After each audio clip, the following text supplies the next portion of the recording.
Greetings and salutations. Rise above, generate, rise above, extinguish fear, rise above, abstract. How's everyone doing? It's Wednesday night.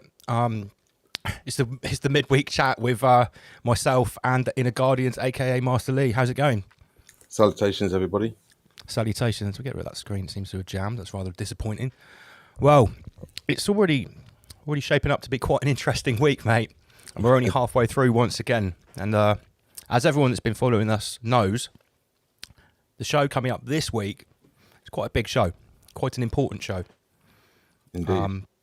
Episode number 33. And for everyone that's watching, big up everyone that's been watching us from the start. Yeah, a lot of thoughts gone into this episode, like what it should contain. Because it's not just going to be about the number 33. That's that's probably something we should start off with. Yeah, I just want to quickly apologise. I was actually trying to get the lighting, so I was showing one eye. Oh right, okay. Is that why we were 6 minutes late past our already 1 hour late start time? Something like that, yeah. Yeah, rise above time, fashionably late at the end of the day. I did go for 4 screens, so it's right. Didn't like it. So yeah, what are we going to be talking about this week, Lee? I'm going to go. It's not going to be all about Freemasonry. Let me just get that out on the table straight away. Sure. I'm going to do. This is my plan for the show, and I want to know what you think. I'm going to start the show off with my crash course. I'm going to try and give the gist of Freemasonry, what it is, what it isn't. If it's a belief system, what do they believe? What do they teach? What are the secret teachings of it? And obviously, it's centered around this number because we've showcased this number quite a lot, especially in the news in the news section of the show, the first sort of section each week. But then we want to go a little bit deeper, and this is where you're going to come in. Okay. Okay. We want to. How deep do you want to go? We want to go the full way because I'm going to end off my presentation with a little surprise. A surprise for everyone that's been listening from the start. Some of them might already know, but some of them are going to be surprised by what I'm going to tell them. Because a lot of people have got a lot of misconceptions about what Freemasonry is, about what the Freemasons believe, about what they teach. Is it satanic? Is it Luciferian? Is it just secret handshakes? But before I hand it over to you, I'm going to drop a bit of a bomb on people. But when I do hand it over to you, I want you to go absolute whole rabbit about not just the significance of this particular number and why this number is very powerful, but also if we are seeing it because it's deliberately being woven into stories, what is the aim? Or what do they think the aim is, if that's what's happening? Sure. I'd like you to go into the mechanisms of those who would do this and why and how they believe it would have a change, or if that's what because everything's on the table. Are they doing it to create a change? Are they doing it for this reason, that reason? Are we just being paranoid conspiracy theorists? Possibly all of the above. As I mentioned in the week, it's correct that this shouldn't all be about the Freemasons. Now, everything is not necessarily all about the Freemasons, and the number 33 is definitely not all about the Freemasons. For the most part, a lot of the Freemason stuff has already been usurped or hijacked or borrowed from other systems, particularly Hermeticism and various other Egyptian paths, or with Egyptian origins, even Atlantis. Depends on how far back you want to go. Oh, we'll take it all the way back to some prehistoric rabbit hole. Yeah, and also what I'm going to bring is I'm actually going to explain why some people can see what's going on and get the gist of things, and why others can't. So I'm going to go into the mechanics of that. Now, potentially, it could be the most important show so far, possibly of all time. Each week, yeah. It's always a hard act to follow what come the week before, and some of our naysayers, you're always patting yourselves on the back. It's because we're genuinely pleased about having the ability to put these ideas on the table and actually have a chat about them. Because like we've discussed before, I think that's what we're doing differently. We're not giving you instructional videos about this subject or that subject. We're putting things on the table and we're dissecting them, opening them up, looking what's inside, and splaying it across the table for everyone to see. Yeah. And just to add to what I've already spoken about, something that's very, very important to get the gist of is that in the end, it comes down to you, not them or they.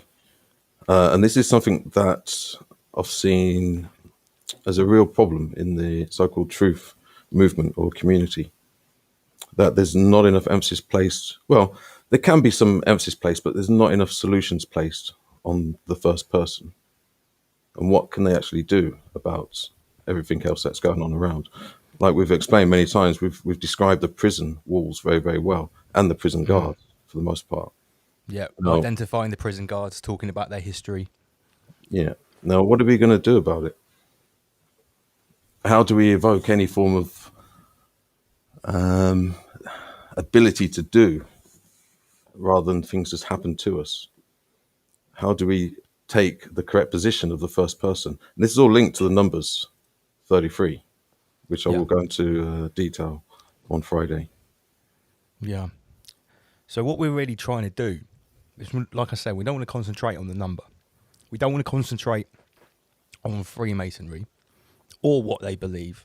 We don't even want to concentrate just on how it relates to the current situation, because it does. We actually want to concentrate on the solution. And I hope on Friday, it's going to take a big table to do this on Friday. I might get home a beats to build an extension. Hopefully we can lay enough out, because I want to come to some conclusions and some instructions to go forward. Because this is always the thing with the truth movement. Everyone always says, that's all great. You can describe how bad things are forever. Where are the solutions? Yeah. Yeah, and it's actually very, very simple. I mean, it is as simple as 3 and 3, or 33. Oh. That's why it's so important. Well, that's why the numbers are used. It's kind of almost like a mocking that everybody should already know these things. The stuff I'm going to bring to the table, well, if you get the gist of it and understand it, it should and could revolutionize your existence right now and moving forwards. Yeah. Gosh. Still haven't had a chance to make any new jingles yet. We're really wearing these ones out.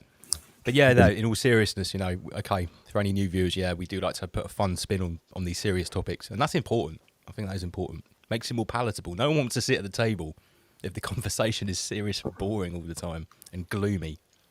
Yeah, but that's one of the unique things about Rise Above live streams is that, and it's very important that you have a sense of humor. It's a very, very important aspect. It's the lubrication of your soul. Ooh, I like that. Lubricate your soul. Lubricate your passage through this dense vibrational covert realm with humor.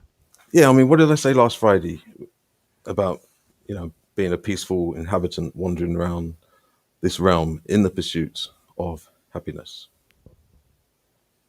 Yeah. It's almost a crime to be in the pursuit of happiness, or it's been kind of corrupted as though you're some kind of hedonist. It's slowly being criminalized. The pursuit of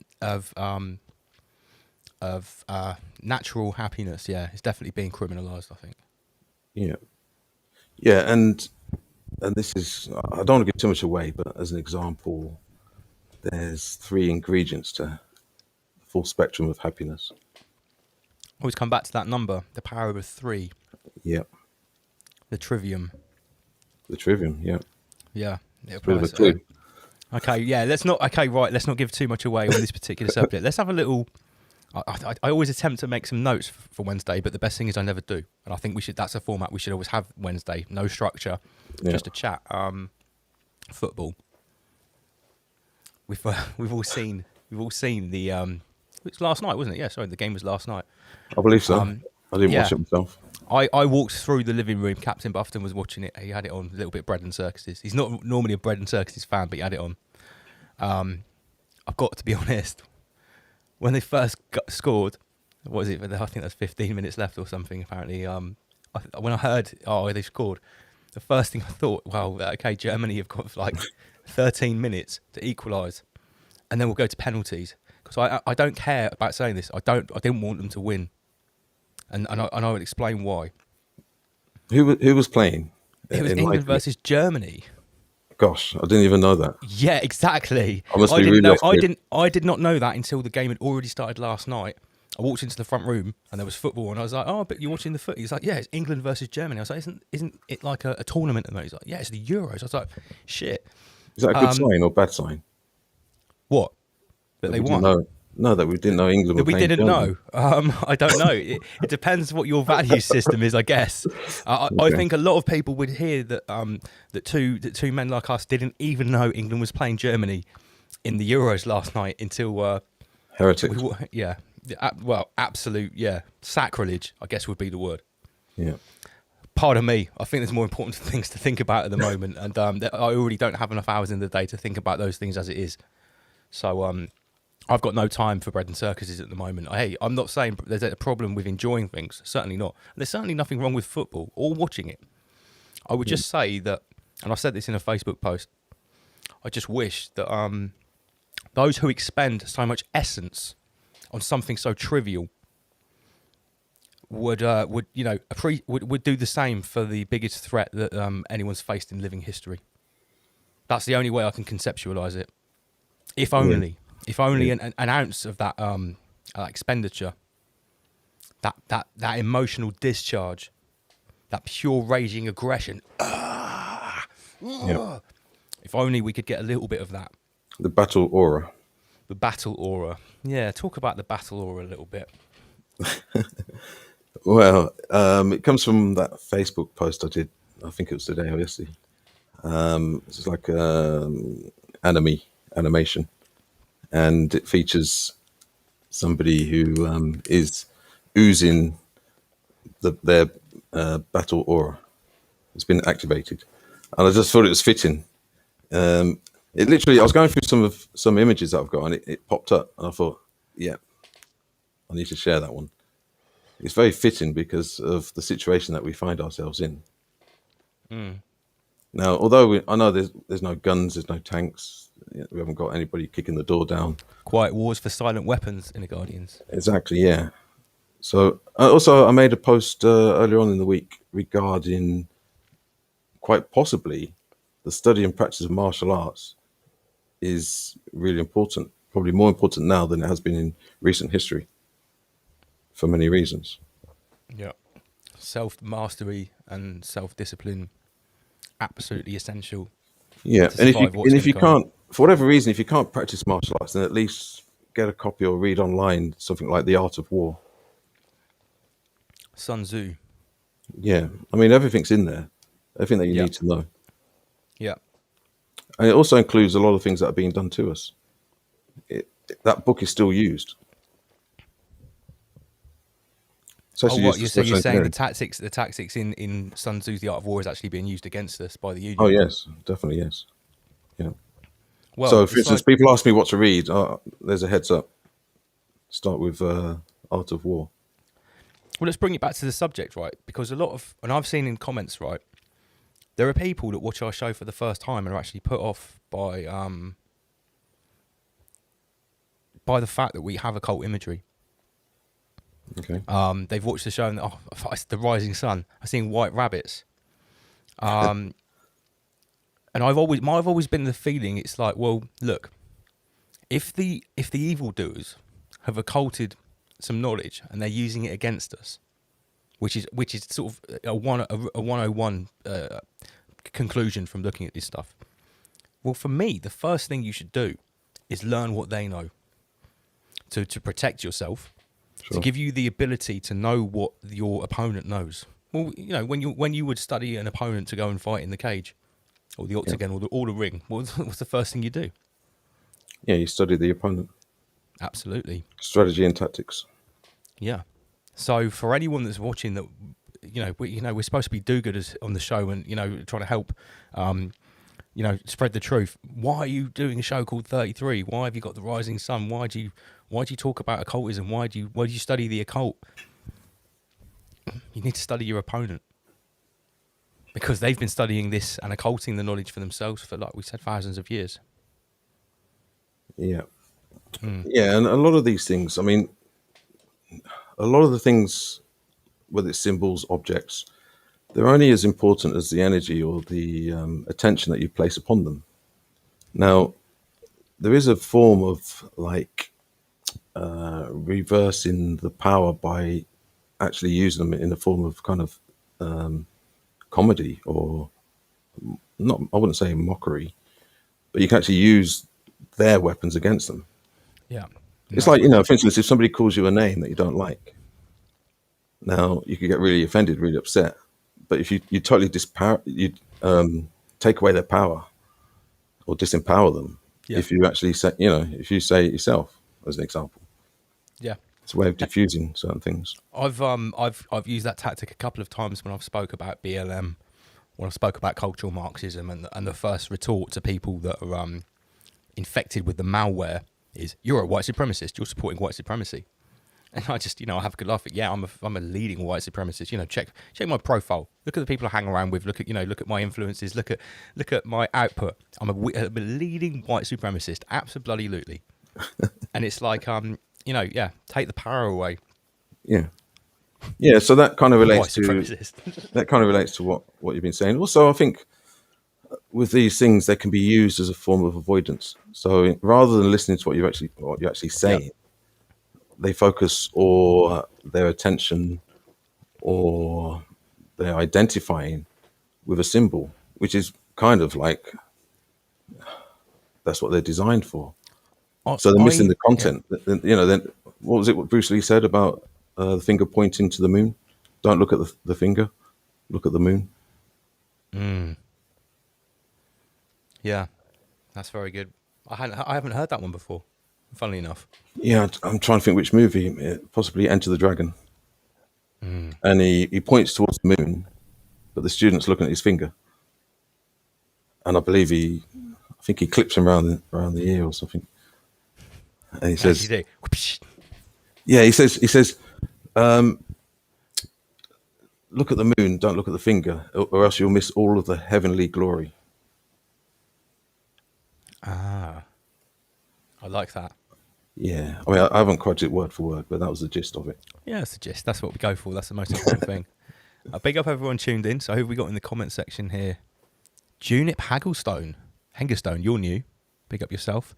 Marky Boy, hello. Deb Allen, Sasha English. Big up everyone tuned in. It's the midweek chat. It's a little touch base with everyone. Because Friday's always a leviathan of a show. And it's a bit like a roller coaster sometimes. We press live on a Friday and everyone just holds on here. There's DJ music going on. So it's nice to have a bit more laid back, a chat, to chew the cud of the rabbit rather than get the chainsaw out on a big carcass and start ripping it apart. Are we going for 33 hours? 33. Restream only allows 10 hours. Our record so far is 7 hours 20 minutes, which was episode 31. Right, we have to finish on however many hours it is. We'll finish on 33 minutes. Yeah, we'll have to. We'll try. 6 hours 33 minutes. We'll go for. Yeah. I think that's fitting. And can you get your DJs to play? We've got a special tune to kick off with. 33-minute slots, or yeah, we'll do 33 minutes. Yeah, but the problem is that's all well and good, but you've seen what my DJs are like. It's like, right, 2 more tunes. 5 tunes later, that is the last one, and he's already queuing up the next tune. I can't complain. It's great to have Oma Beats and Magic's in tow. They've really brought something. Apart from the fact that most of this that we can see here has been built by Oma Beats as well. No, it's great having the music. I enjoy it. It's good to have a break. Yeah. It's a lot different to, I must say, it's a lot different to some of the esoteric groups that I've been in.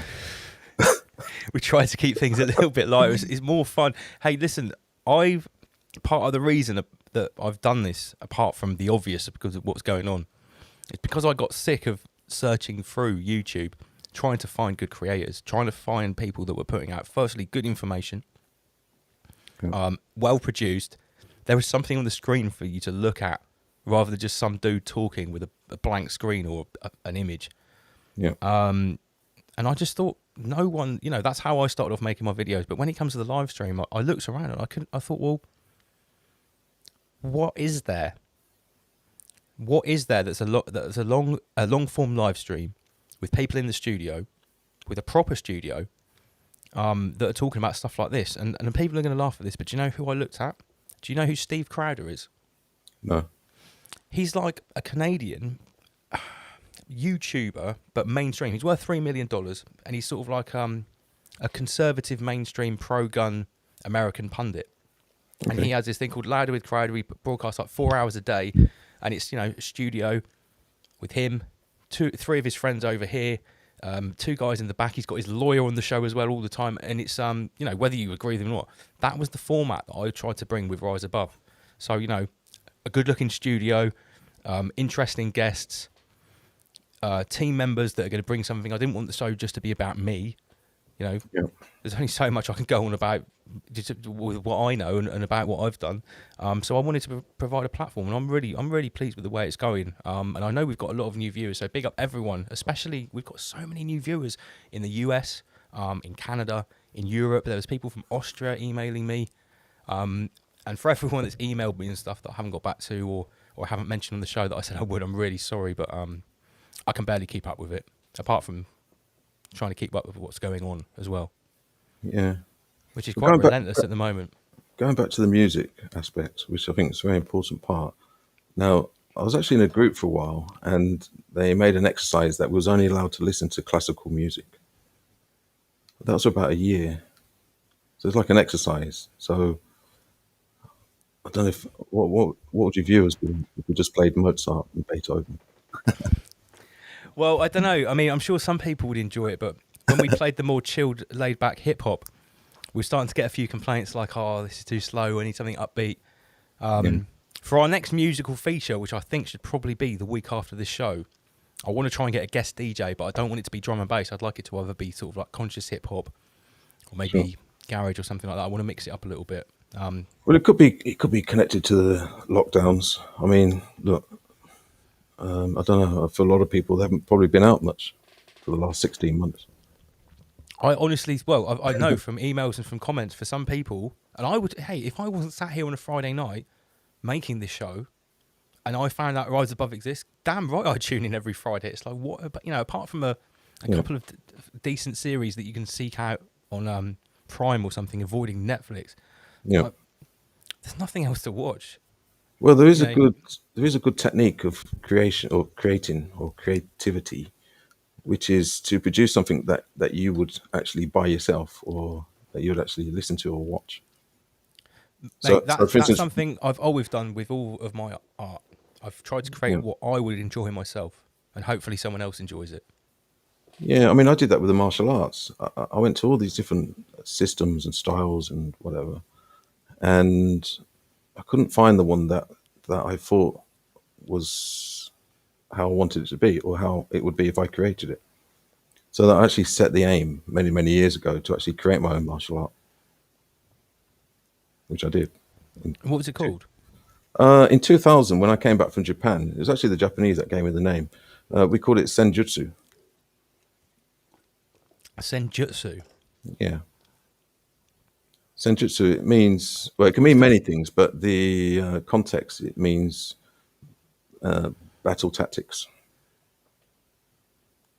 Battle tactics. Yeah. So it's as well as physical fighting, it's mental preparation as well, I guess. Yeah, it's everything. Yeah, it's a combination of karate, jiu-jitsu, ninjutsu, some weapons, and also some of the esoteric stuff. Wow. It's like it's like an even mixture. Well, I'd like to class myself as a microphone martial artist, multidisciplinary. If I ever go over to combat martial arts, I would love to learn Senjutsu, mate.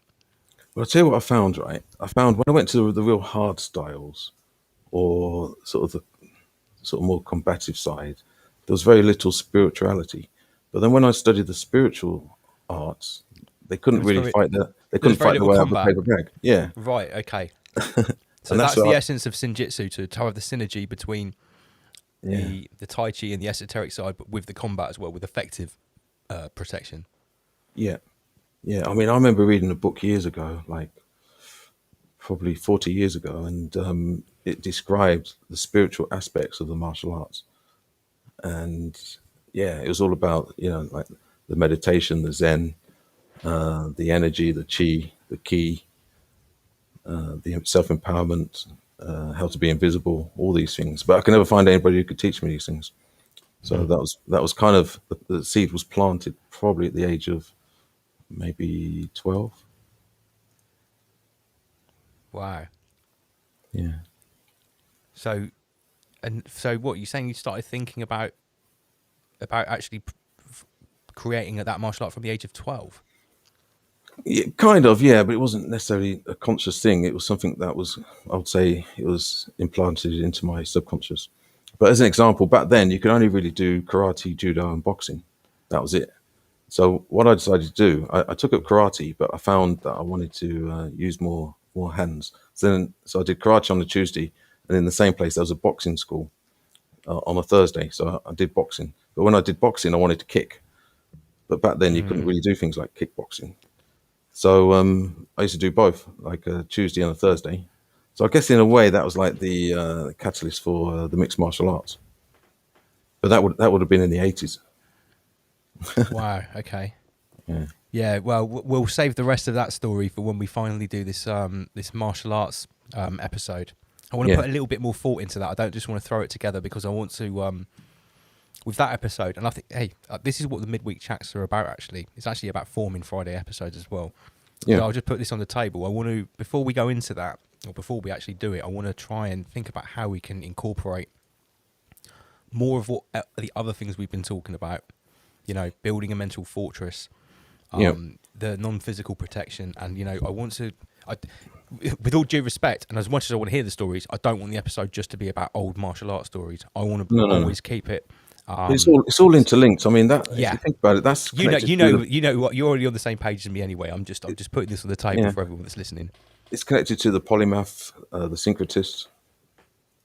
Now, this is very, very important because, like I mentioned the other week, that the polymath is a little bit of a oddity when in actual fact, we all have the capabilities of being a polymath or syncretist.